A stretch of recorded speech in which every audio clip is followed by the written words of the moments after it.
Hey, Lucia, how are you? I'm fine. How are you? I'm fine. This is different. I remember you used to say, what was your answer? It wasn't fine. You had a different answer. James, how are you? And you would say, not bad, or something like that. Oh, yeah. I know you say Sure. you're fine. That's an improvement. That's an improvement. I'm on a trajectory. Yes. Okay. Of So course, you're by gonna the time that this is done, we'll have had our Oprah moment, and I'll be reduced to tears, and I'll be shedding tears and sharing my most intimate secrets, I'm sure. have the Spanish version of Oprah. We'll see. Yeah, there you go. We'll find out how good I am. Okay, so tell my audience how we met, how we know each other. We know each other from 2004 in New York City, when you chose to apply for a job with Cristo Rey New York High School as my comrade in arms, launching a corporate work study program for what was then, depending on if you're talking to Cleveland or New York, the fifth school in that network to open. And I don't remember the name of your professor that kept calling and advocating on your behalf, but they really made it clear that they thought you were absolutely the cat's meow, and that we would be absolute idiots if we didn't hire you on the spot. And I forget her name, but I do remember that, and I wholeheartedly agree. I have no regrets for having the decision to have brought you on, not only for what you did for that team and for our students, but for the lifelong friend that you became, not just to me, but to my entire family. And I hope vice versa. So that's the story of how we met. Yes, so Regina Cortina is the name of my professor. And I believe she had met Bill Ford. And so I had been working with her, but then I needed a job. I was about to finish my thesis for my master's, and then I needed to work because, different from my husband, I decided that the PhD was not for me and I was gonna stop at the master level. And so she told me about this opportunity, and yeah, she was my cheerleader. So I went, I sent my paperwork, and you gave me an interview. And the interview was actually both with you and Bill. And then, well, you hired me. I think you were trying to decide to which side I was going, to the academic side or to the corporate work study program. But then I ended up with you, which was... I like how you put that. You ended up with me. Oh, well.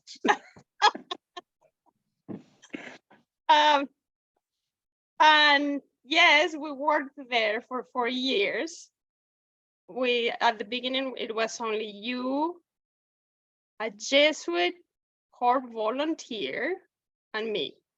And then every year we added one more people, no? Like, then Giovanna came in, and then another Jesuit corps volunteer, and so we were growing. And then we became this wonderful team. Yes, you recently sent me a text with a photo of all the various members of that team over the years, and you call them the Seven Samurai or something like that, a play on Kurosawa. Yeah, Prima was the one who called us that. Yeah, we'll post a picture at the end of this interview. Okay, very good. But it was a memorable time. And yes, then, I mean, very quickly we became friends, and then I became friends with your wife, Prima, and then later on we met Marvin, and we love him, and so yes. And at some point, I think I made you also my adopted brother. So I have to marry on you. Well, it is an honor. It is an honor. Yes. So now, because we know each other and I know the many adventures that you have lived throughout your life, I wanted you to come and tell us a moment in your life when you asked the question, what if I say yes? And then you said yes and did something. And I don't know what it's going to be. It's going to be a surprise. So You and there me you both. go. Sure. Well, I'm not somebody who's generally who's tended to say no a whole lot. But if there was one moment when I said yes, or I sought something out, and I don't know when the question was even posed to me to necessarily say yes, but it was definitely a yes moment, I guess, in how things evolved after.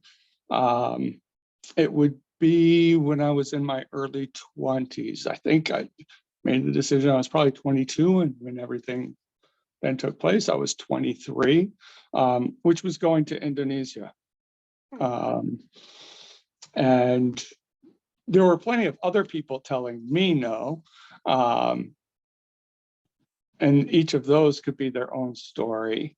But that decision to go to Indonesia wound up changing all other trajectories of my life. So how did that come to be? I had gone to school in Boston, Berklee College of Music, having come from a small town. So my town was about 2,000 people at an intersection of, if you drew a straight line from New York City to Montreal and another line from Boston to Buffalo, we'd be the middle of nowhere where those two lines intersected. And kind of an odd place in the sense of, yes, small town, 2,000 people, mostly rural, is in the last county in New York for which agriculture was its number one part of its economy. Number two was the pulp and paper industry because of the rivers that were there. And my dad, who had grown up in the middle of nowhere, but had his master's degree in chemistry and was going to research and development, just loved that area because he could be part of research and development at a lab doing some really interesting work, but it has to be next to the mills that are running all those paper products. So he got to be doing cutting edge work that flew him all over the world while living in the middle of nowhere and running a gentleman's farm. We didn't really sell stuff, but we raised our own beef, our own chicken, our own eggs, our own vegetables, all that. So that's kind of where I grew up. But as rural and removed as that was, we were just a half an hour in one direction and about an hour in the other direction drive from the summer home for the Philadelphia Orchestra, the New York City Ballet, the Boston Symphony Orchestra. So it was a magical but strange place to be all at once. And also very homogenous, though, and who lived in that town. Though there were migrant farm workers that I got to work alongside under the table when I was like 10, 11, 12 years old, because my dad always had the adage of, if you eat, you work. And the only way to get out of working on our gentleman's farm was to work on somebody else's. But that also prompted me to know very soon I had to do something other than farm work. And so the only other thing really for an adolescent in that town was playing music. And so it just kind of fell into music. And from there, fell into going to college at Berklee College of Music in Boston. Left for there when I was 16 and didn't want to go to college, but my parents would only give me permission to leave. So they gave me permission when I was 15 to apply for colleges and leave as long as I made that promise to go to college. There was a guidance counselor just saw me skipping school again to play music, who said, why don't you just go to school for music? So I guess I'm setting a stage there where I kind of fell into yeses. And so now we're finally back on my digression to Indonesia. And as quite in contrast to where I grew up, Berkeley is one of the most international schools in the country. Almost half of their student population comes from somewhere else in the world, in the US. And Indonesia struck me as one of the more interesting places from which I made friends. And many of them they graduated, they went back, various things like that. And I had one friend left who was actually doing her master's at Emerson College. And I said, her mom ran a business processing visas for expats, mostly for the oil industry. But I talked to her, I tutored her and helped her with her papers on the English side for her master's. And we ordered books. That's the time frame, not internet, no Duolingo or anything like that. We ordered the books from Cornell University, and she used those to teach me Bahasa Indonesia. Her mom got me a cultural visa, even though I was done with college and had no cultural affiliations whatsoever. And with the idea of when she graduated and went back, I'd go with her, visit old friends, and then I'd just go traveling around the country, which by and large worked out that way. I didn't make it around the whole of the country. I wound up kept making my forays. You know, I first thought I would travel the length of the archipelago, following like the route of this two brothers that did a documentary series that I had fallen in love with as well. But more and more I found that to know a place well, you had to stay there for a longer stretch. So I would wind up spending 3 or 4 months in a single city. Got some unique opportunities when I was in those different locations. But those are parts maybe of a typical 23-year-old journeying. But that trip changed everything. Who I wound up marrying, who wound up being my son, all various facets. So there's the start of the story, but now I've been talking for a long time with just silence on your part. So I open it to your commentary and questions. How polite. Thank you so much. So, for people who don't know anything about Indonesia, tell us where it is, the many islands that it has. Like, give us a description of what is Indonesia and in what part of the world that is. Sure. So Indonesia is an archipelago that runs basically from the southern tip of the Malay Peninsula on the western side, so just south of Singapore, which it shares the Strait of Malacca, which is still one of the most pirated straits in the world. And it runs from there across right along the equator until it ends with a large island that it shares with Papua New Guinea, and that's just north of Australia. That archipelago, which their version of from sea to shining sea, is from Medan to Merauke. So Medan being one of the westernmost cities, Merauke being one of their easternmost cities, is about the distance of going from Boston to San Francisco back to Chicago again. So you're in one of the largest countries in the world, both in terms of geography, certainly if you count all those ocean waters, let alone its 13,000 islands, which you can imagine also breaks up into many thousands of languages. And I say languages, not dialects, but distinctly different languages. And very different cultures as well as you move from island to island. But there's 5 main islands. Those 5 main islands seen symbolically within Indonesia is kind of reflecting also the 5 brothers, the Pandowa brothers of the Hindu epic, the Mahabharata. So Indonesia very much sees itself tied in with these ancient epics of the past. And those 5 main islands, two of them constitute 2 of the 3 largest islands in the world. So the one, it's the Indonesian province of Kalimantan, which is on the island of Borneo, which a lot of people have heard of. It shares that island with teeny tiny pieces of Malaysia that comes over to that island, as well as the Sultanate of Brunei. But Indonesia is the largest portion of that island.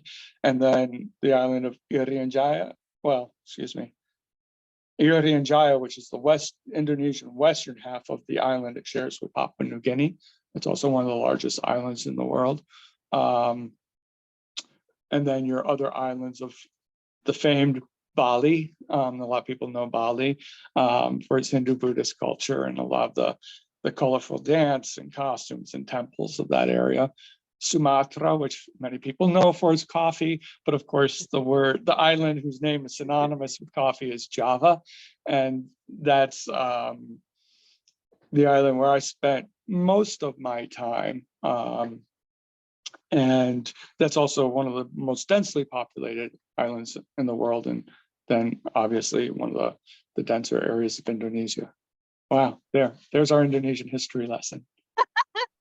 So geography lesson, not history. I'm sorry? Geography lesson, not history. When you decide, I'm going to go to Indonesia, out of the 13,000 islands, how do you decide where you're going to land?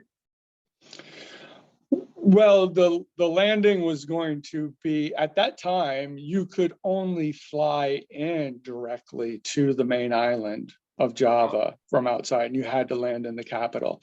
Later, they opened it up so you could fly also into Bali. But at that time, Indonesia was under a dictatorship, and it was pretty restricted, where outsiders, particularly those coming from Europe and the US, could land. So that's where we were going initially.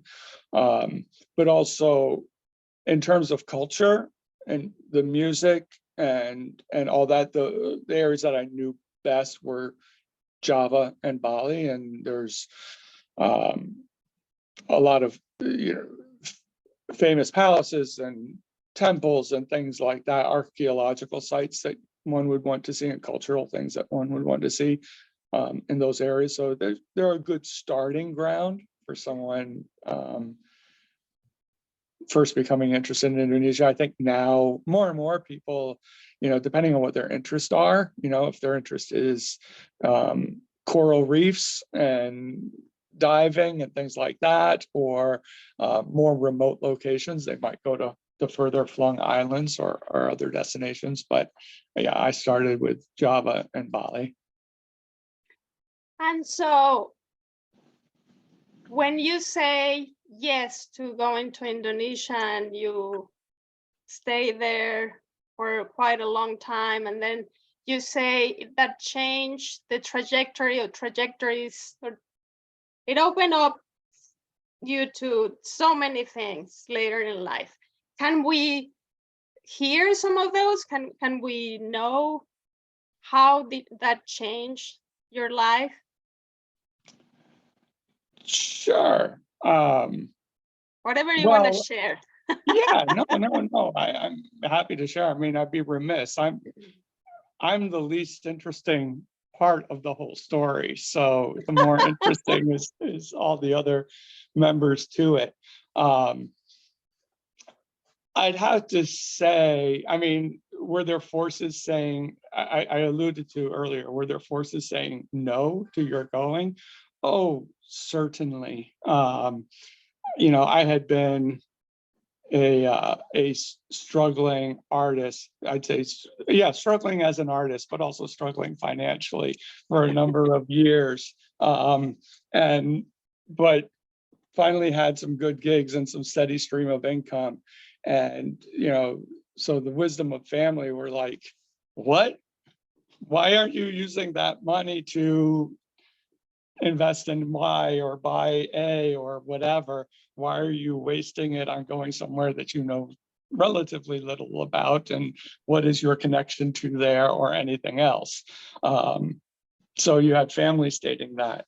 I had also, through kind of like the end of college and the beginning of adulthood, and I would say, okay, when I say I was doing this when I was 22, 23, someone would say, oh, right after graduating college, but I was done with college at 19. So this is like 3-4 years after. But I had been in a fairly conservative church at that time. And so they were also like, you don't travel unless you're going on mission. And we don't approve you to go on mission. And it was even bad in the sense that there were some people on like some tenuous, like first forays of mission in Indonesia from that church at that time. And then when I was in Indonesia, they found me through mutual friends and called and told me how irresponsible I was to be in the country speaking the language and not being part of the church and trying to help them anymore. So there were these voices saying no on many different levels. But for some reason, I felt called to go. And there was one odd voice saying yes. And that was this guy. He called himself Arturo's son, but that's not his real name. I won't give that's what he called himself, but that was not his real name. By appearance and demeanor, like he struck you very much like Bobby McFerrin. Like he had that demeanor. He looked a lot like Bobby McFerrin. I don't know who Bobby McFerrin is. Okay, well, a famous jazz singer who also had some big pop hits in the 80s, one of which was Don't Worry, Be Happy. Okay. So that goes, I mean, you could take that Bobby McFerrin track and make that part of your website. I mean, it would work right along with it. Okay. But anyways, Arturo, I did not know that well at the time, but for some reason he wanted to get some other folks together and go out for dinner, kind Hold of a saying, second. You froze. We got to the part when I have problems. Okay, so Arturo. Yeah, so I didn't know him that well at the time, but for some reason he wanted to get some other people together that I also didn't know that well at that time and go out for dinner before I left for Indonesia. And he just thought it was the greatest idea. And Arturo was a bit of a character, but as characters can be, sometimes had certain insights. And I remember we're walking down the street. It was a cold winter day because I left for Indonesia in January, leaving from Boston. And we're walking and he says, you're going to meet a girl in Indonesia. And I was like, it's not that kind of trip, Arturo. Oh, I take that back. He said, you're going to meet a girl because of Indonesia. And that was the correction. I heard it as in Indonesia. But when I said, it's not that kind of trip, Arturo, he says, no, no, no. He says, not while you're there, after you come back, but because of this trip. I was like, okay. And I said, I suppose you're going to tell me that she's going to have this long flowing ebony hair. And he goes, no, no, she's going to have short hair and glasses. Wow. It's like, and now you can tell readers or listeners why you said wow. Because Prima has short hair, she has glasses. Yeah, so that was his statement. He says, you will meet her after you come back. And he's like, and she'll be like of kind of two cultures, was his statement. Mhm. Um, Now, he was saying that because he had a vision, he just felt yeah, it. he was, What the heck? yes, he frequently was talking about his psychic visions. So Okay. that was his statement, just out of the blue. Did he Um, have previous visions that other people could prove that they were right? That he was right on whatever he had said before? That did he have that reputation or? I wouldn't say that was his reputation. Okay. Um, Okay. yeah, I don't know if I'd go that far. But anyways, so that was his So she's statement. Yeah. gonna be kind of both two cultures. Yes, that was part of what he said. And I'm like, okay, whatever. And we all went out to dinner and packed it away in the back of my mind. Mhm. And then I was in Indonesia, and I had saved up some money for the trip, but also paid for it going backwards by writing and some photography. And some of it wasn't because I was the best photographer, necessarily the best writer, but I had had a few unique opportunities. And one is I had a chance to study with a martial arts brotherhood out of the old Sultanate, the palace, in the central Javanese city of Solo, also called Surakarta. And that also is just part of a saying yes. I went, there was a festival that was going on, a celebration, Muslim celebration, and I went and I saw them because they acted as like guard or ceremonial guards, but guards nonetheless, the members of that troop, to the Sultan and his 4 wives and sons during that procession. And I walked over just to learn a little bit more. And the leader, who was a gentleman by the name of Pak Siswanto, Pak is like saying father or mister. He just starts looking at me as I come over and just like more and more intensely looking at me. And then out of the blue, as I come closer, he says that he could tell from my demeanor that I belonged there, that I was there just to learn, just to absorb, that I had, he talked about like eyes of like a pure water, like you're just here, you're not here to push an agenda on us, you're not, it's like you've become part of two cultures, you're not trying to get anything out of us, you're not trying to put anything on us.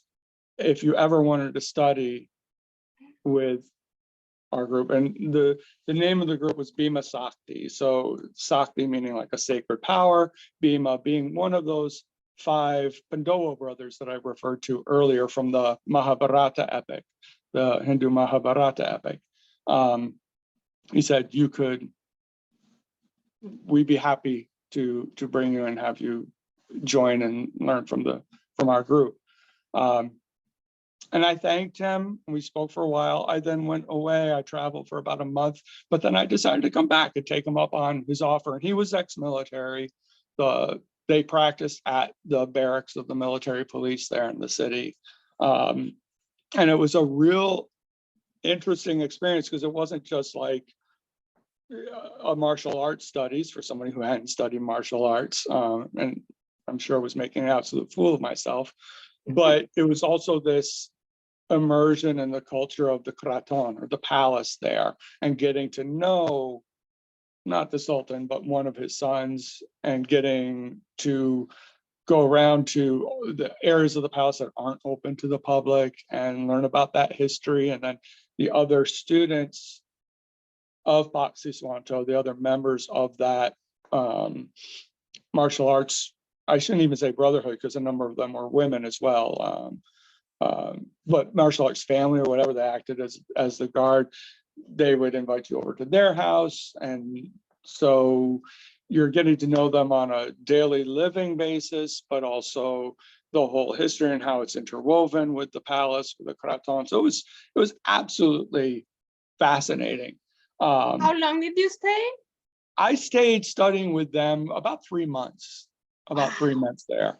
And it was intense. Yeah, it was, a lot of time each day, almost every day, if you counted like being at people's homes and having these conversations and over the palace and all that. But as a result of that, I was at the New Year's, not our December 31st New Year's, but the Javanese New Year's celebration at the palace, which has a procession around the city, and is a procession of what are considered sacred objects from the palace. And it starts already fairly late at night and goes straight through to the dawn, because you're not supposed to sleep on that New Year's Eve, lest you have dark spirits steal your powers, so to speak. So it's quite a procession, and it comes back, and then you're at the palace. And what day of the year is that? It's different time because it's on a lunar calendar. So it's just like the Islamic holidays, like Ramadan or anything else. It shifts around our solar calendar. So it's okay. But anyway, so I was there for that, and the Indonesian equivalent of like PBS was there filming, as they would all the time. And so hold a second. Uh-huh. Okay, you're back. I am so we also have a lot of wind outside.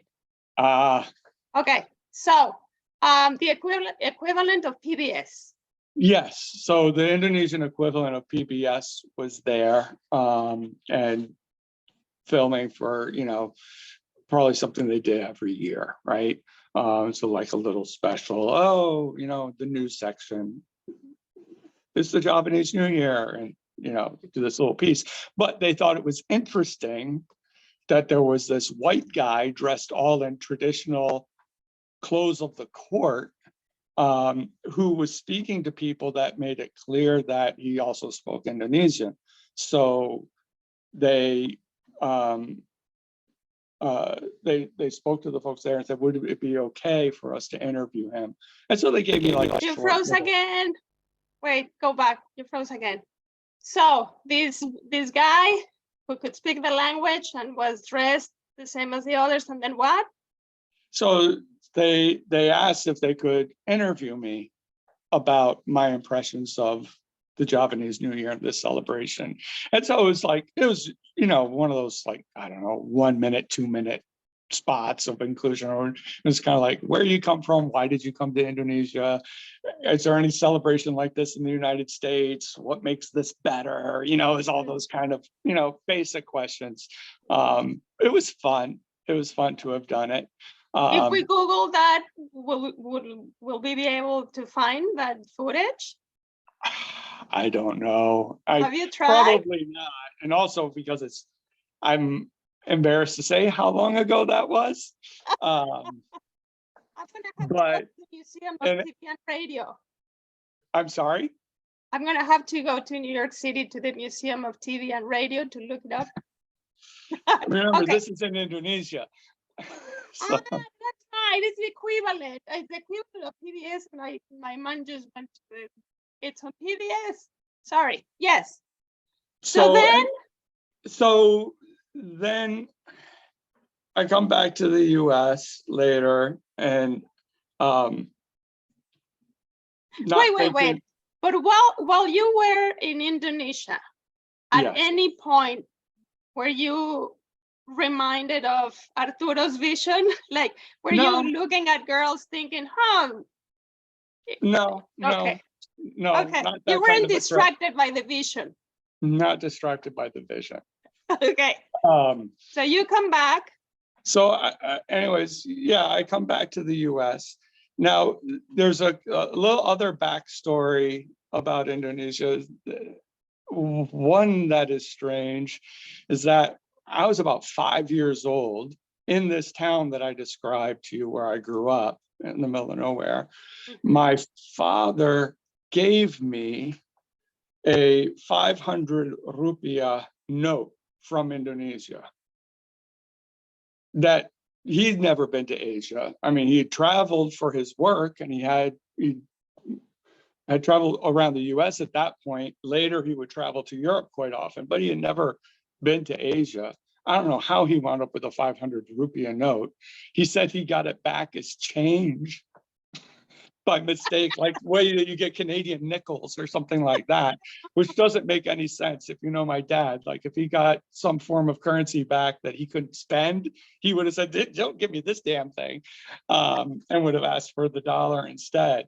But he gave me that, and I remember it. I remember looking up, again, no internet, looking up in a dictionary about currencies and exchange rates and going the wrong direction and thinking I was really wealthy.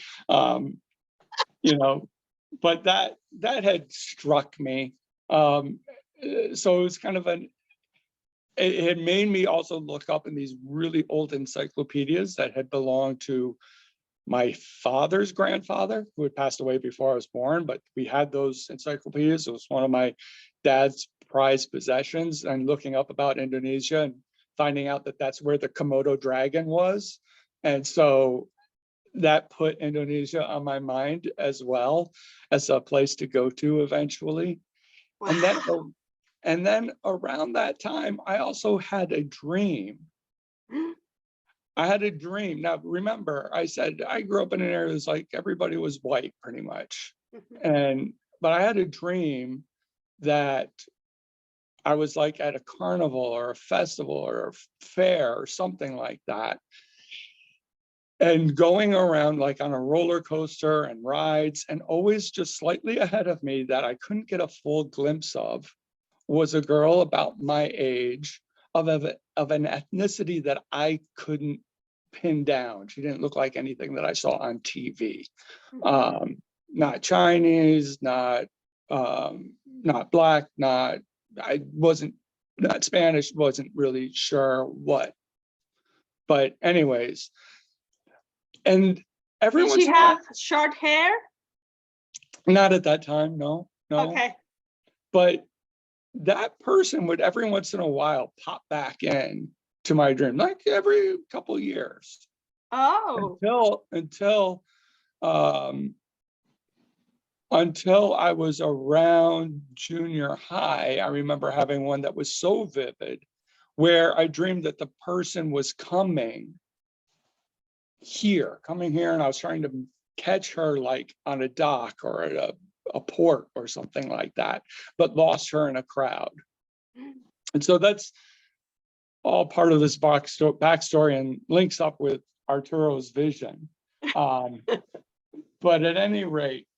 Did you ever tell those dreams to Arturo? No, I haven't seen Arturo and I have no idea. No, that time. Oh, before. No, yes. I did not. No, okay. I had not. Okay. So there were those like weird little Indonesian connections. And then about a year after I had been in Indonesia, there was a woman who I had met because of those travels. She ran a business. She was Indonesian. Her husband was American. She had a business catering Indonesian events, largely at the universities. And she was going to have a party. So I met her on several occasions, and she was going to have a party to promote her business.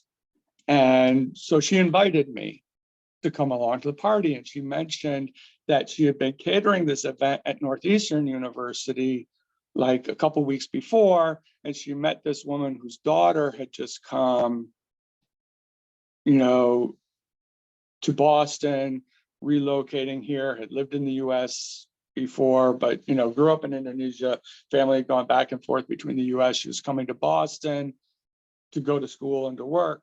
And she's like, I think you should meet her. So I go to that party and I walk in the front door, and there's a couple of people who know me facing that front door, talking to this older woman whose back is to me. And the two people that knew me, they kind of call out and give a greeting in Indonesian, like over her shoulder, and I respond. And the woman turns and is like surprised to see it's this white guy. And so she starts talking to me, and then she's like, "Oh, your Bahasa Indonesia is pretty good." She says, "Do you speak Javanese?" Which is one of the other languages, main language, one of the main languages on the island of Java, of course. And I was like, "No," I was like, "I've been trying to study, but it's really hard. I can get by with the national language." And she says, "Well, maybe you should study with my daughter." And so then she takes me over and introduces me to this same young woman who my friend who was throwing the party said, "I think you should meet." And we later make then the connection that Prima, that person who's now my wife of several decades at this point, she had been in Indonesia with her family, and one evening had been flipping through television channels. And there weren't many television channels in Indonesia at that point of time, partially technology differences and partially because of the dictatorship. So you're going through like half a dozen channels at most. But she's flipping through and she goes past this, their equivalent of PBS, RCTI, and it's this thing on the Javanese New Year. And she's just going to blow it by. And her father says, "No, this is your culture. You should watch this. And people don't know this enough anymore. You need to watch this." And so, reluctantly, she's like, fine. She goes back and she's watching it. And then this guy in all this traditional garb, which includes like a headdress piece. So you can't really see what my hair is like or anything like that, but shows up on there and is being interviewed. And she turned to her mother and she said, "See, that's the kind of guy I should meet. Somebody who understands both America and Indonesia." And her mom said, "Yeah, right. What's the chances of you meeting that guy?" And yeah, so I'm sorry I lost your sound for a moment there, Lucia. How come I didn't know that part? You didn't know that part? No. Yeah, and sure enough, yes, short hair and glasses. And that was also the other piece that I left out, was that those dreams that I had this strange sense that the person's name was like Sue or something like that. Well, Prima's name was Prima, so it wasn't Sue. So, but we actually went out on our first date just a couple weeks after we had met. And we went out, we got Thai food to go from a place that was on Charles Street in Boston. And then we walked over to the Boston Esplanade, sat right along the Charles River, just sat there and talked for hours. On our way there, though, you're crossing over the bridge. And I just happened to look over, and this is in May, but it's not Mother's Day. I remember because I went to visit my mother on Mother's Day weekend. That was part of why we did the date when we did. It was like after her mother had gone back to Indonesia, I had come back from visiting my family for Mother's Day. But we look from the bridge going over Sorrow Drive to the Boston Esplanade, and we look up, and the Prudential building, they turned the lights on and off on the side of the building in such a way that it made the pattern on the two edifices that we could see of a heart on each side. So it was two hearts. And I said, maybe that's destined to mean something. And she was like, "Yeah, right, no." but we had all these little pieces, these little things. But wait, I need to stop. So, first question: did this woman that invited you to this party to promote her business and Prima's mom had matchmaking intentions when they said you should come and you should meet my daughter, or not? No.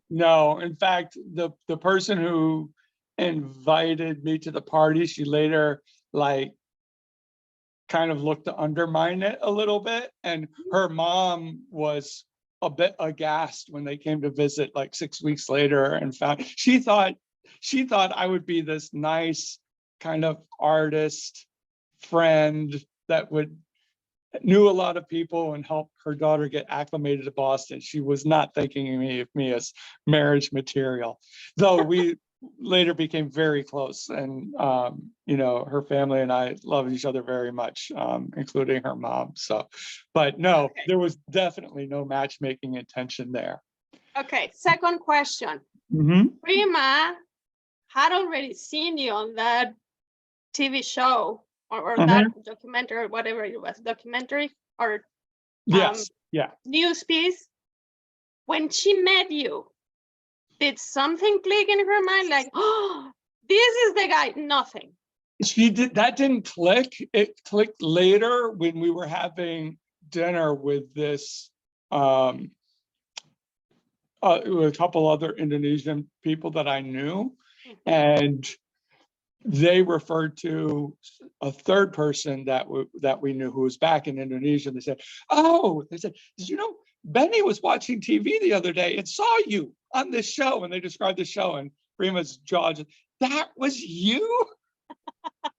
We're gonna have to pause. We're gonna have to pause because now you need light. It suddenly went a little bit dark on your right side. Okay, I will turn on lights. Okay.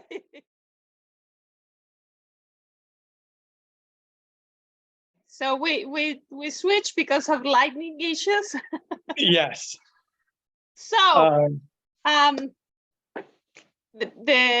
so then Prima went like, oh, was that you? But what I realized before that, it was actually at the end of our first date. So I still, at that point, only knew her as Prima. I only knew her by her first name.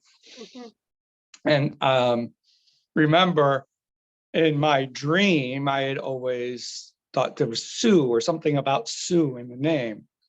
And then it was when bringing her home that evening, I forget how it brought up, but getting the full names. And her last name was Sue Miantoro. And then it was like, oh, okay. Now, and Sue, that sound is a very common opening sound in Javanese, specifically last names. So, but of course, when I was a kid, thinking mostly about Komodo dragons instead of romance, though I hear a Komodo dragon and I have quite an infectious kiss, so to speak. That's not something you would have necessarily recognized, but it was just one of those, you could just say, well, that's just a coincidence, or you could say, no, that was meant to be a sign somewhat. So yeah, I guess all those things could say fated to be, but of course I had to say yes to this. Like, nobody was offering me to go to Indonesia per se. It wasn't like choice, yes or no. It was more like just a sense of, I should do this, I should go there. And that's what came of it. And then we have been married for a couple decades. Like, come on, James, you have to give us the exact number. We have been married for a couple decades before we became parents. And we had tried before that. and had always left open the idea of, if at a certain time it still hadn't happened, of adopting. And we had kind of gone back and forth, because, you know, we had exciting life, exciting careers, traveling and launching schools, you know, a little bit about some of that piece, and writing and playing music and all sorts of stuff. But then it was actually after Cristo Rey, after I left the New York school, and we were traveling to see some of our former colleagues from work study get married, in different locations. And we wound up stranded in airports due to some inclement weather and just talking for long stretches of time and saying, you know, let's do this. Let's start the adoption process. And it was interesting. At first we thought, well, we would adopt from Indonesia, being that's where Prima was from, but actually the laws in Indonesia and the US is kind of following along with those laws, made it next to impossible for us, because they have basically they make it impossible for non-Muslim families living abroad to adopt. And the US says we're going to respect that and not issue visas for children that don't comply with what Indonesia requires in that sense. So we were a bit at a loss, but it was while at Leah Roethlisberger's wedding, Leah being one of those Jesuit volunteer corps members at Cristo Rey, New York, that she referred to. Leah said, I've seated you at this table with one of my cousins. I think you'll really like her and her husband and her family. I really thought about it. I think you'll have a great time, even though, you know, you only know me. You know, we didn't even know her fiance. And so we did, and we sat, and they had adopted a child from the Philippines. And this was literally after having been stranded in an airport and having had this like literally like 10 hours to just kind of talk and reflect on our lives and look ahead to what we wanted next. And, you know, talking about research that we had done and all about the legislation in Indonesia and that road being closed, and thinking, well, there are islands in the Philippines that are closer to the capital of Indonesia than some of the other places of Indonesia. You know, when I talk about that Medan to Merauke, right? So there are similarities, but obviously the Philippines being a Catholic country, suddenly our religion, and it's not just, I mean, Prima's family is Catholic. It's not like she converted to Catholicism marrying me. If anything, it was the opposite way around. But suddenly being Catholic was an advantage instead of a disadvantage for the adoption. And just thinking, and suddenly we're sitting next to this very lovely couple with a very vivacious child, and they're telling us all about their process and how happy they were. And it inspires us to look a little further at the Philippines, and then like, well, what agency? And then lo and behold, like one of the agencies that worked most closely with the Philippines was the one that was founded by the author Pearl Buck, who had been Prima's mother's at that point, late mother's favorite author, the Nobel Prize winning author Pearl Buck, and one of Prima's favorite authors growing up as a kid. And so suddenly we're taking these trips. Clicking. Yeah, taking these trips down to to Bucks County, Pennsylvania, to the Buck Estate where the foundation was, and ultimately things happened that you could have said no. Like many things occurred at that time. Political tensions, US with Russia. Russia wound up basically shutting down their foreign adoptions. That meant people wound up going to other countries. It created longer waiting lists. The Philippines was something of a model country under the Hague Agreements for international adoptions, but being a model country also made it very challenging. Not challenging in the sense like some other countries, in the sense of like hurdles or fiascos or things like that, but just a real thoroughness. So it was a long, multi-year, multi-stage, very grilling process that then suddenly was becoming longer because of these international issues, some of which came to affect the Pearl Buck Foundation.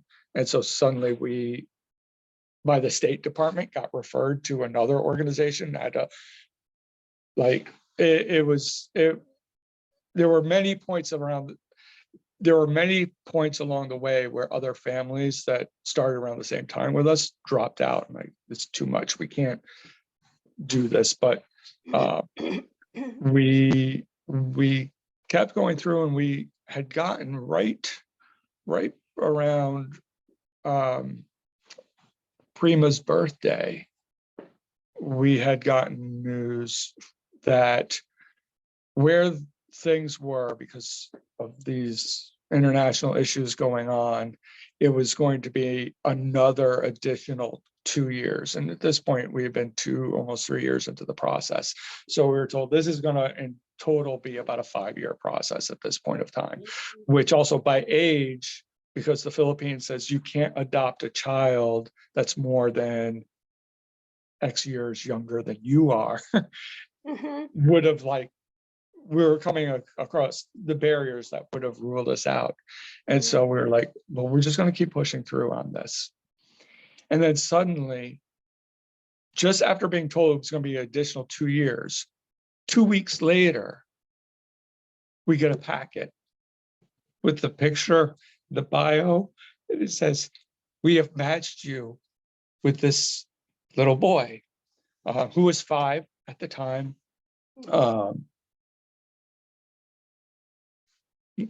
Excuse me, 6 at the time, 5 at the time of the picture was taken that they sent to us. And it was like, well, what happened? Like, we were so far back in the queue, like what occurred? And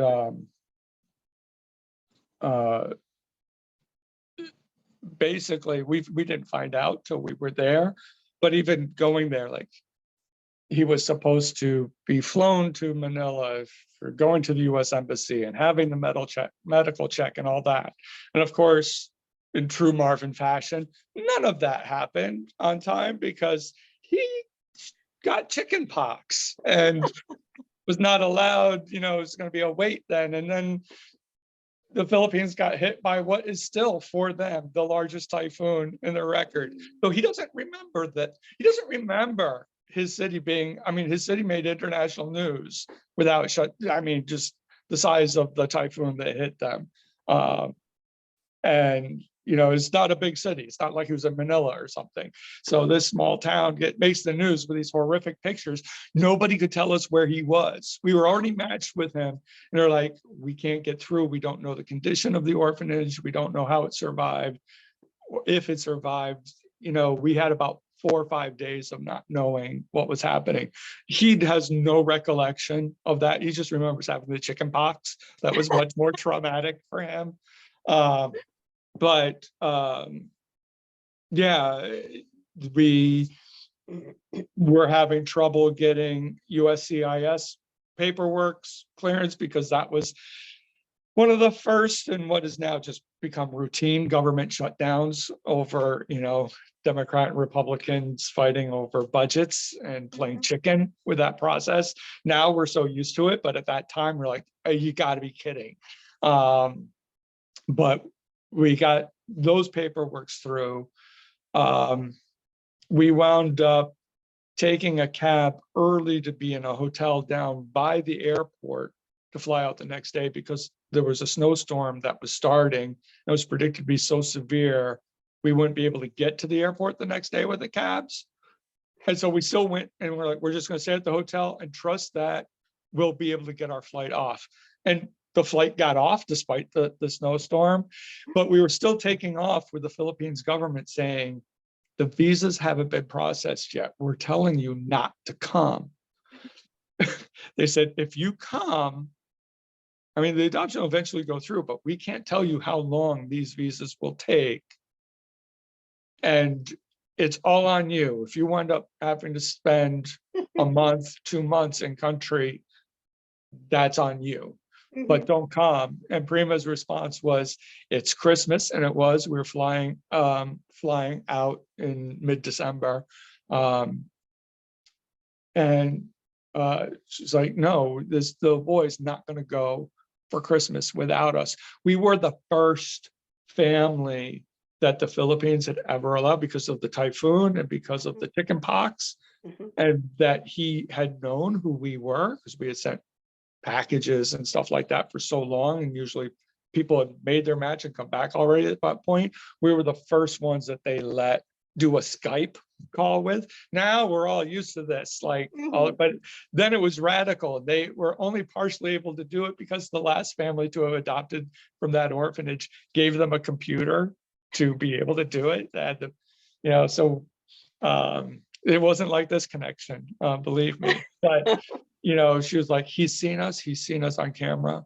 We're gonna go. And we did. We left with no clearance to bring him home, no visas, no paperwork, no nothing. And we landed and called the embassy, started calling at 7 a.m. in the morning, Manila time.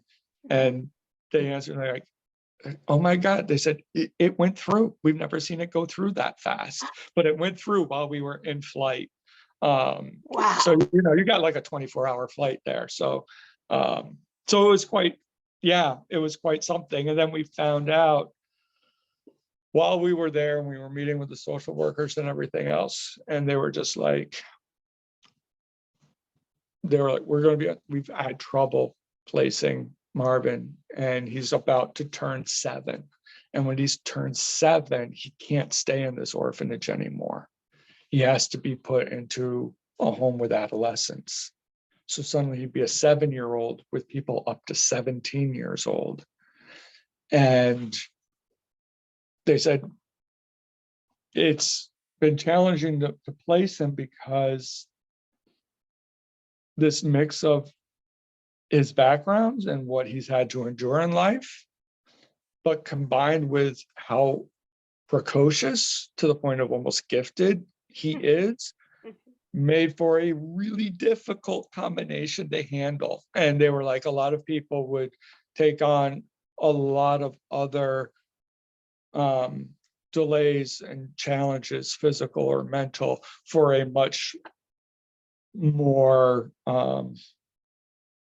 docile, let's say that, child. And they said it was really looking at your backgrounds and some of the things, challenges that you've overcome in your life and the number of opportunities that you provide. We decided to move you ahead in the queue as being the best match for him.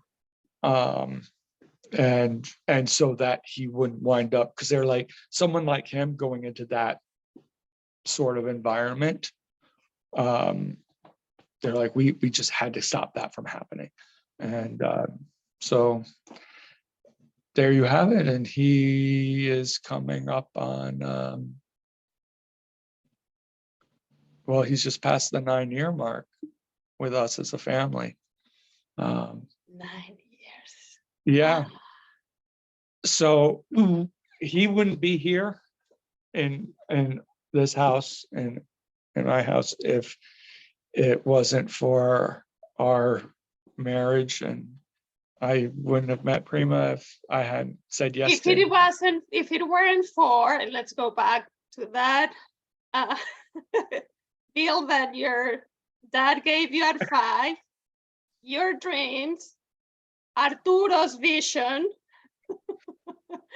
this woman with the The catering business. catering business, Prima's mom.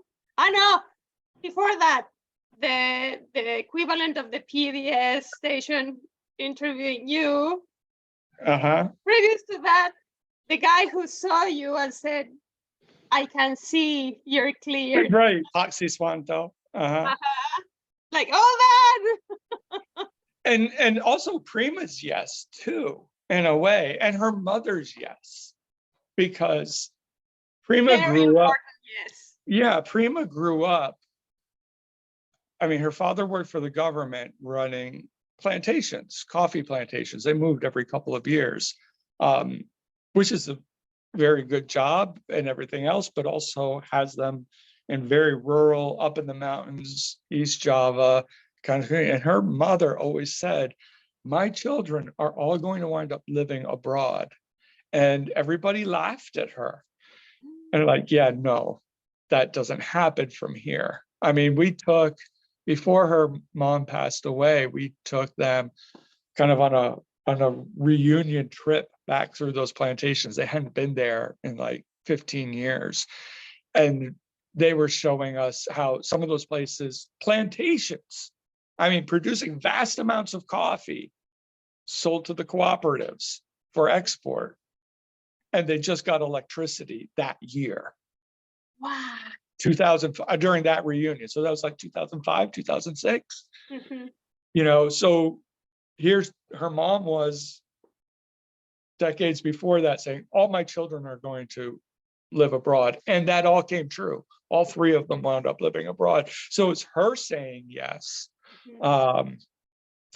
It was Prima saying, you know, so I said I had that dream when I was like in junior high. That's the first time Prima came to the US. We put that together later too. So when I had the dream of this person I've been dreaming about since I was 5, off and on, coming to like a harbor or a port, that was actually the same year that she first came to the US. So she finished high school in the US, then was going back and forth between the US and Indonesia. And it was her saying, you know, I'm not going to stay living at home. I like the US. I want that independence. I want that freedom. I'm going to live away from my family. That was a riskier yes than I've ever had to say in my life. And they said, oh, you're going to go back to Washington, D.C. because that's where she had gone to high school. And she's like, no, I'm going to go somewhere different. And literally, she said, taking a map of the US, putting up on the wall, throwing a dart, and it landed on Boston. And to do that and say, I don't know anybody in Boston, that's where I'm going. I mean, those are much more challenging yeses to say than anything I ever had. So it's theirs. And I even have to say, you know, Marvin's yes in coming to our family. And you might say, well, what power did he have as a not quite 7-year-old in those circumstances? Mm-hmm. But a child can make their no known in so many other ways. And he never really did. He's always been about yes. He's the king of yes. It's always forward thinking. It's always moving ahead. And I'm not saying I mean, the first few years were like whiplash, you know, where he went, where he was, you know, socially and intellectually and everything else, having come from, you know, not having had everything provided to him that he could really capitalize on, and he just like took off. It was like literally like whiplash. And it's not without its other challenges either, but still, the thing about him right off the bat, some of the first words he learned, and they weren't really directed towards us. It was just directed towards his first 6 years of life and everything that happened. It's like, I want to try. let me try. You never let me try. And it's like, I've known you for a month. How could I not have let you try? But he's really saying, I never saw this before. This is something new. Let me try this out, with almost everything he could get his hands on. Did he So speak language, English when you when he, met him? no, not really, very little. There So are, he had to learn how to speak in English to communicate with you, which is huge also. yeah, so he grew up speaking Bicolan, which is one of the languages, the language of his area in the Philippines. He grew up speaking Bicolan, but then when he went into the orphanage, there they had him speaking Tagalog, because that's Tagalog and English are actually the two official national languages of the Philippines. So they had him speaking to Tagalog, and he came in with some speech deficiencies. So he had to overcome those and learn a new language at around 3.5. And then when they had him start school in the Philippines had always been taught both Tagalog and English. Okay. But the year before he started school, the president decided that they would get back to heritage languages. They didn't want all the different little languages to die out. So unless you were living in the capital or in a heavily touristed region, the second language that would be taught at school would no longer be English, but it would be whatever the language was for your local area. So suddenly he had to go back to Bicolan. And so half of his day is in Bicolan, which he had just kind of like forgotten to learn Tagalog. But also imagine a president suddenly saying, okay, curriculum tomorrow is going to all be in German. How much curriculum is ready for those school kids, right?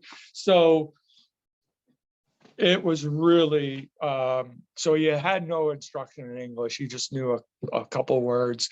There are a few words that are the same between Indonesian and Tagalog, because as I said, there's parts of the Philippines that are closer to the capital of Indonesia than some parts of Indonesia are. So there are sometimes some words, one of them being afraid, takut. So that was, Really? yeah, so we knew when something was bothering him, he'd be like, takut, takut, and we get that one. But yeah, but he learned, it was, I mean, you read about it in the literature, but to see it happen was stunning. So like one of the priests at our church was Filipino. Two of our neighbors in two different directions, literally within 3-4 minute walks, were Filipino. And the pediatrician that we got, and thankfully did, she was Filipino, because she was able to recognize and diagnose something that somebody who wasn't from the Philippines probably would have missed. But he refused to speak Tagalog with any of them. His mind, that country had not taken care of him. He didn't want anything to do with it then. It's changing now. He's starting to make, he had some pretty close friends from the Philippines in high school, but for a long time, he would not speak Tagalog with them. And English was his primary language. I mean, there were challenges with it, but his English was his language of choice within 2 months of arriving, to the point where we were doing a Skype call with the Philippines and he didn't understand a lot of what was being said. He just forgot it and was picking up the English. We were watching a DVD because we homeschooled for the first 4 months to get him ready for school in the US. And one of the things we were doing, he had been with us maybe 4 weeks, 6 weeks. And we were watching a DVD of things from Sesame Street. And they had like this whole collage of opening sequences of Sesame Street as it's broadcast in different countries around the world. And it's in their languages, and it's using their instruments often to play. And it's scenes of neighborhoods in those. So here's Germany, here's Spain, here's Brazil, here's the Philippines. And it went by. I remember it was like Germany, the Philippines, and then like Finland. And it went by, and he's watching, and there was no registration of like, oh, that looks familiar to me. It, going from Germany to the Philippines to the Finland is like all foreign countries to his mind. I even brought it back. I said, does that look familiar? No. It's always, yeah, that moving forward. So yeah, I said I'm the most boring part of, I talked for a long time, but my wife and my son, the only thing that makes my yes that interesting is that it brought them into my life. Their yeses were far more formidable than mine. You're just a storyteller of the family. Storytelling. You're just recording these fantastic stories of both of them. Now, James. So before we go to the no, I just want to point out it's this yes, this having said yes to adopt Marvin and everything that it entailed becomes a very interesting yes to keep in mind, which is, as you mentioned, some other families just gave up in the process. But you kept going, and then finally you were rewarded in a way, not only with Marvin, with the process, that everything fell into place at the right time so you could get Marvin. So it's not giving up. Once you say yes, you have to be very clear of if you really want that, or if you kind of wanted it, but if it's too difficult, then you just give up and then change your mind and go to the different yes. I don't know. So that yes is very interesting. Don't you find it? Yeah, no. It's a very committed yes. Let your yes be yes and let your no be no. What is that? That sounds That's like it's a biblical quote. Let your yes be yes, let your no be no. Don't say no and then do something. Don't say yes and then not follow through. Very nice. Okay. So now with all these fantastic, lovely, interesting yeses that have given you this lovely life, as Hector mentioned, the no's are also very interesting and very important in our lives. So is there a moment in your life when you actually decided that saying no was a better option?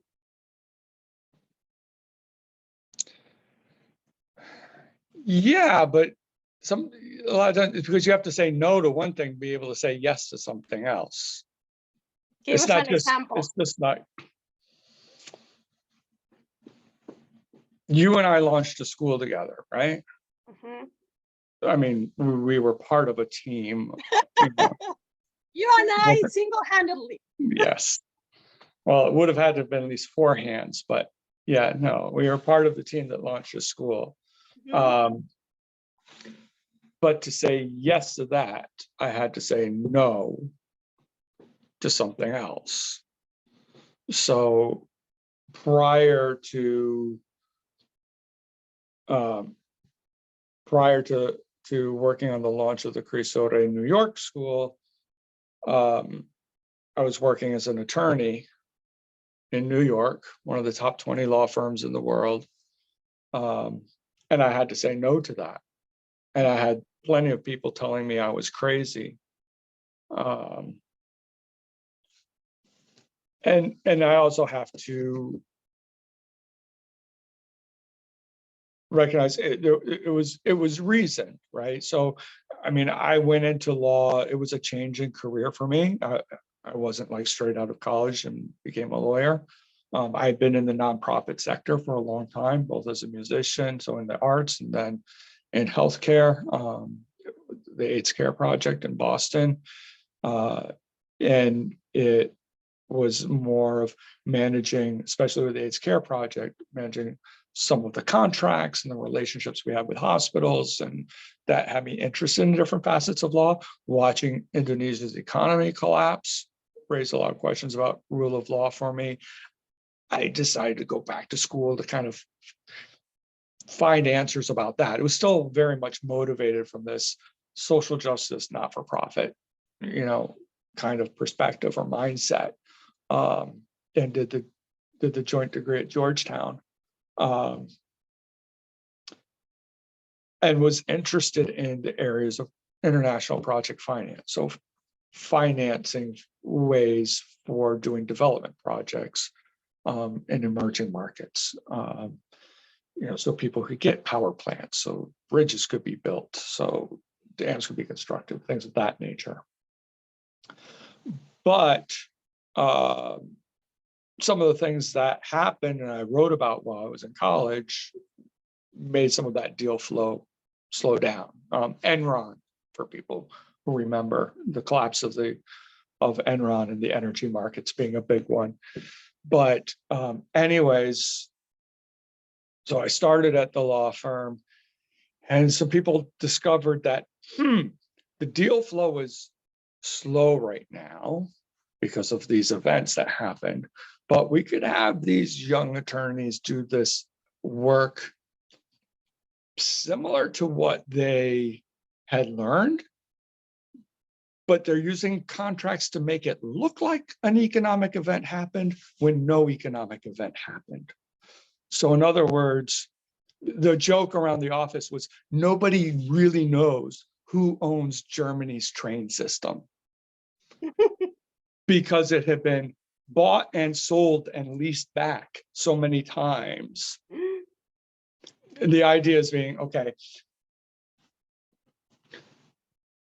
a train system is owned by a government. A government doesn't pay taxes, right?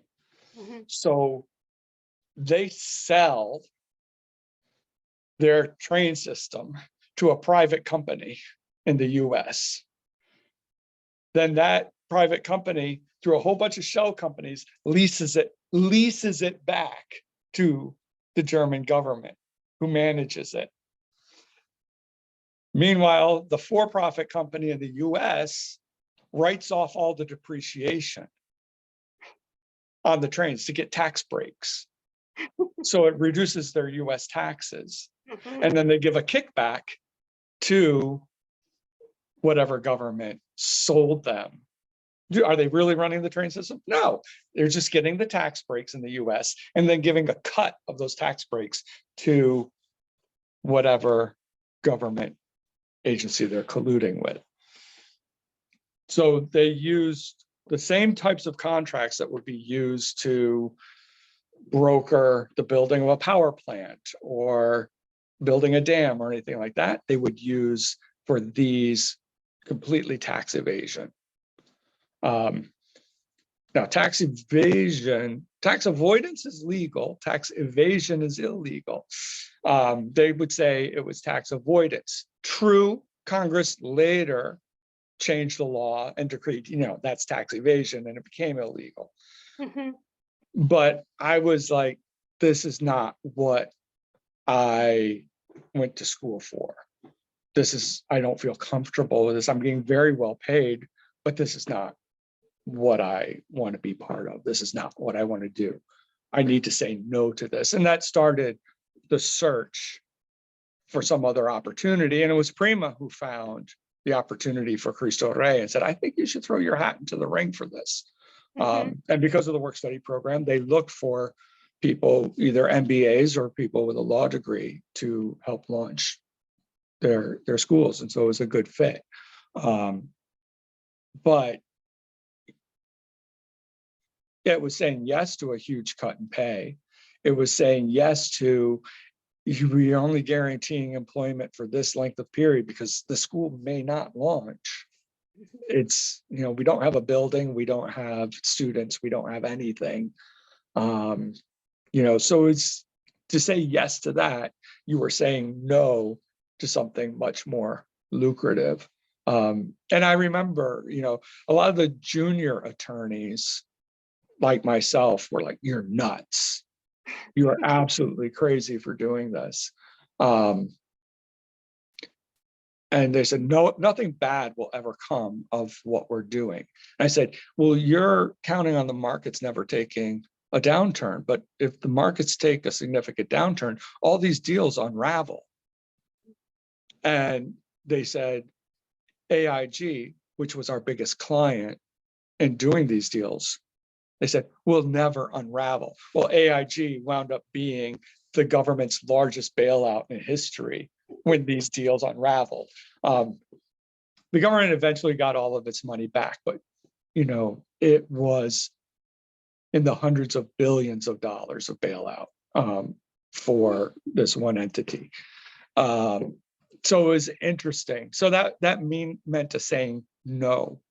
But there's also always other voices, like the junior attorneys like myself.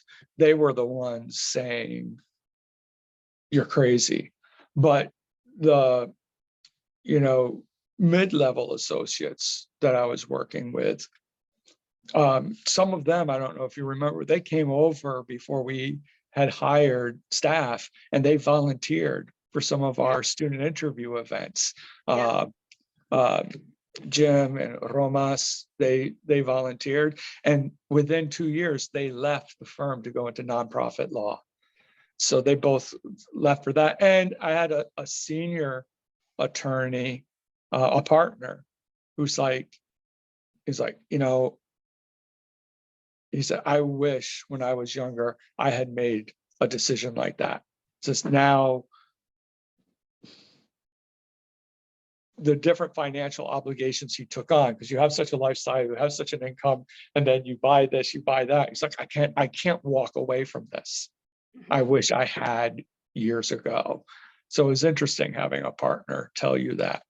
And I can't fault the firm either, because when I did my exit interview, they said, everything that we invested in you, and now you're walking away before we're really recouping that investment. If you were leaving us for another firm, we'd be mad. But because you're leaving us to go help start this school, how can we help?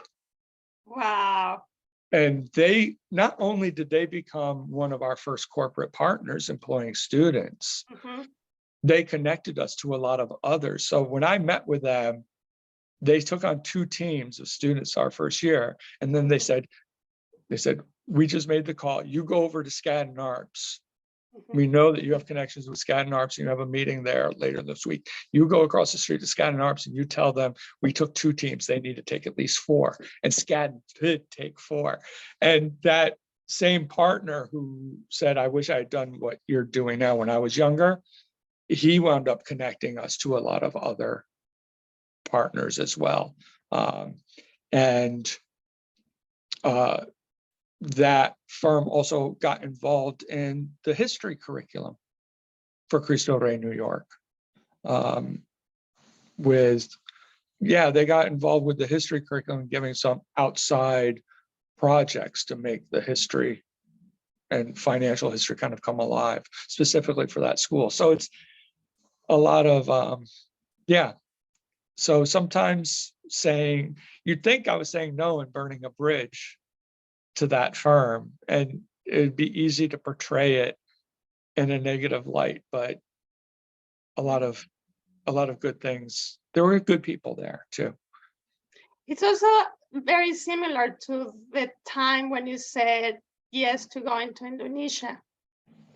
So you had this, you started earning money with your gigs. You had arrived to a certain position where it would seem that you were kind of safe, and now you want to throw that away to go to Indonesia? No. This time you were more established, you had a very good job, a very good salary, and then you want to throw this away to go to this new adventure? And don't, believe me, when I'm paying student loans and when I'm looking at relative incomes and I look at some of the achievements of colleagues. You know, I wouldn't say there's times of regrets, but there's definitely times where you're like, I wonder, right? You wonder, like, you could have said no to that particular practice, but done something else, you know, maybe within that firm or within legal, or did it have to be that radical a change? But also at the same time, you know, that school really became something else. And it's not the first, you know, I started another school for a different organization several years later. There's something about schools and how they impact young people, and then what happens with them further down the line. And when you started something, right, there's, you weren't just a teacher. I mean, I don't want to say you were just a teacher, but there's something different about it. Didn't exist, and then it existed, and these students went through there, and they say, but for that, because neither were public schools, neither were, like, you know, they were something different to serve specific populations of students in ways that needs maybe weren't getting met otherwise. And so then you just have to step back and say, okay, well, you don't get that opportunity every day. Mm-hmm. Thinking of when you said you're kind of just a storyteller, that you're not the most interesting part of all this story. This is yours. Yeah, I mean, it started with Prima telling you you should throw your hat into that opportunity, but this is your story, at least the one we share, the Cristo Rey one. This belongs to you, and it's a huge one. And we can see now the effects on all these lives, all these people, these young people who went through that school and are still going there, changing their lives. So this is, see, you ended up being very, very interesting. You too, Lucia. You were there with me, so. Okay, I think. But for Cristo Rey, you and I would not have met. Yes. And we wouldn't be doing this interview right now. And I wouldn't be boring all the people that are listening. It's like, oh man, she had so many good interviews till she got this guy. Okay, so I'm gonna do something different, and before we end, that I haven't done with any of my interviewees, which is I want you to tell the audience what you remember about my brother Hector, and the first time you met him, and the impact that he left in your life and Primas and Marvin's.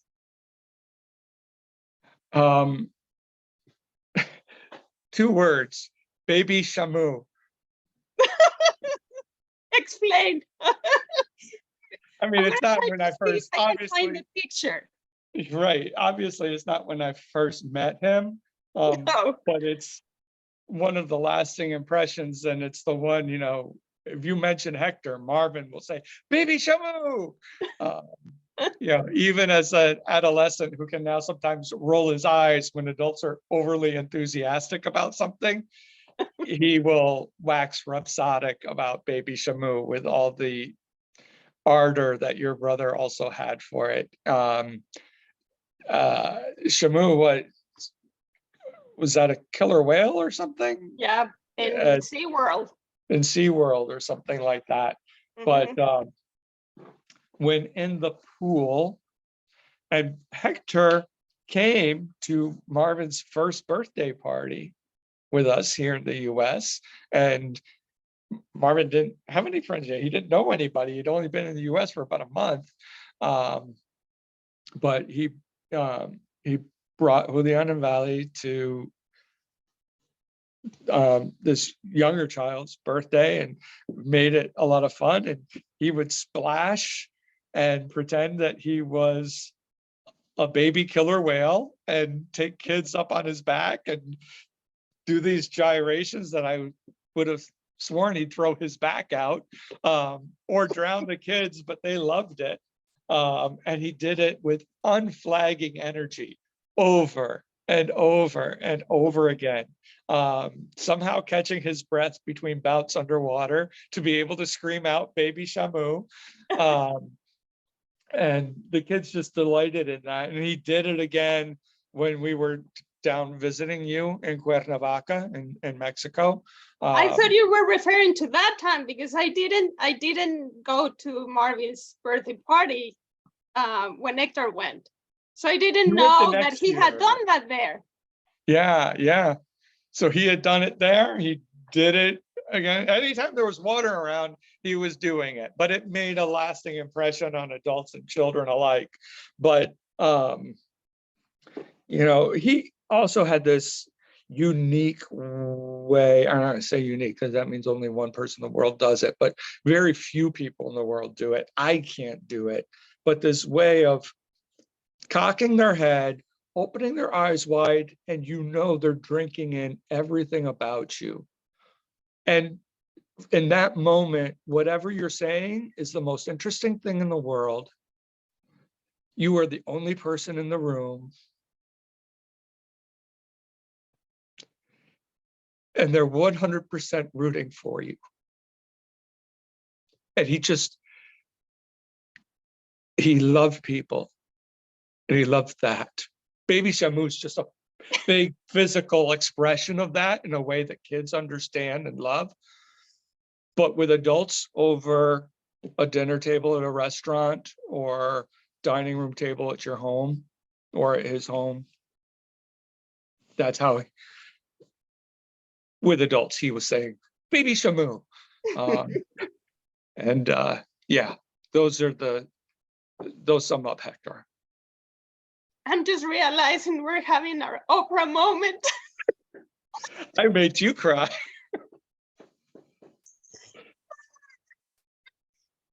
Yes, that was my brother. Thank you for introducing me to your whole family, but yes, definitely to Hector. And we saw him the most because he lived in New York. Well, we lived in New York. So. Okay. So with that,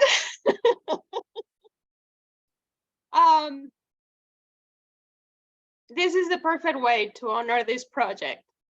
Thank you. Thank you for telling us your story, your yeses, your nos, for sharing these beautiful words about my brother, who's the one who inspired me to create all this, using his question, what if I say yes?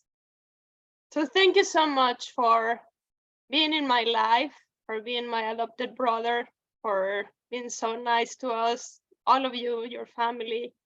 I don't know if I must have told you, but recently, my mom, I may have not told you, but my mom said, please let Prima, James, and Marvin know that they are family. And I said, they know, Ma, they know. But if you don't know, if you doubted it, you're family to us. So thank you so much. And thank you so much for having come to What If I Say Yes, my YouTube channel. I hope you had a good time. I did. Thank you, Lucia. And thank you for inviting me to your channel. And send me pictures. Okay, I will do. Okay. Say goodbye to Prima and Marvin. I will do. Say hello to Prima and Marvin. Hello, goodbye. Just say hi. Yeah, sounds like a Beatles song. Okay, well, have a good night. And thank you so much. Bye, James. Bye-bye.